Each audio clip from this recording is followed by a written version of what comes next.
Ինչ կասեք Փաշինյանին, եթե հանդիպեք կամ ձեր դիմաց դուրս գանա։ Կասեի մի քիչ ձիգ եղել։ Հայրենասերն ու մի սանտիմ հող թուրքին չզիջի, որպես կառավարիչ ինքը այն աստիճանի զգոնությունը ու ձգությունը չունի, իրան ներկայացնել կանգնեմ, ես կորցնելու բան չունեմ, ես կյանք սապրած մարդ եմ, նույն ձևի իրան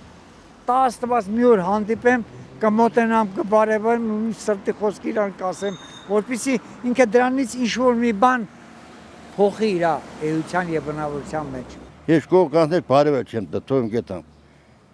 Ոնց չեմ ճանաչել։ Տելեզուն եք իջամուն ջարդեմ, մի հատ խլամ տելեզուն եք ջարդեմ, որ դեռ չարլի։ Ինչ ասեմ դա։ Կասեմ սուդասան ախպեր։ Թուրքի մարդ ախպեր, Թուրքի ագենտ է։ Ոչ իմանում որ իրանց կազմը, սա Ալեն Սիմոնյանը խոսում, Ադրբեջանը մեր ղեյոբանն է։ Հովանավորն է։ Հա։ Լսել ես։ Դա Ալեն Սիմոնյանը ո՞վ է, որ իրանց բան ասում։ Բա Փաշինյանը խի դեմ չարում։ Միլիոներ է բաժանում ախպեր։ Անու դրել են ժողովրդավարական այսանա, բայց արդեն համը լրիվել է։ Ամեն ինչն անցել են արդեն այդ։ Ժողովրդավարություն չկա, որ նա իրար ինչ ասում էր, մեկին թշնամի է։ Փաշինյանին անկեղծ կքֆուր կտամ, 100% պատրաստ եմ։ Ինչ պիտի անեն, 72 ժամ պիտի պահեն, շաբաթը մեկ տանում պահում են, բաց են թողում, ինչ են անում, ոչ մի բան չեն կարա, կեղտոտ մարդ չեմ, կեղտ չկա վրես։ Ինչ որ ճիշտ է մարդը, որ ասում են, դա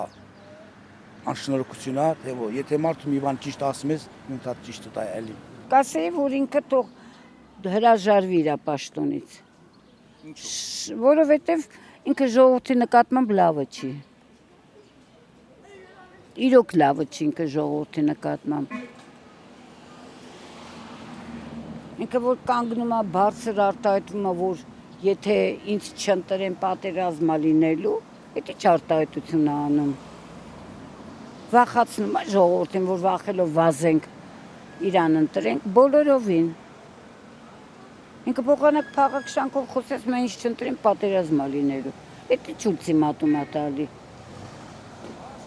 Ոչ մեկն էլ իրան չեն ընտրի, ոչ մեկը։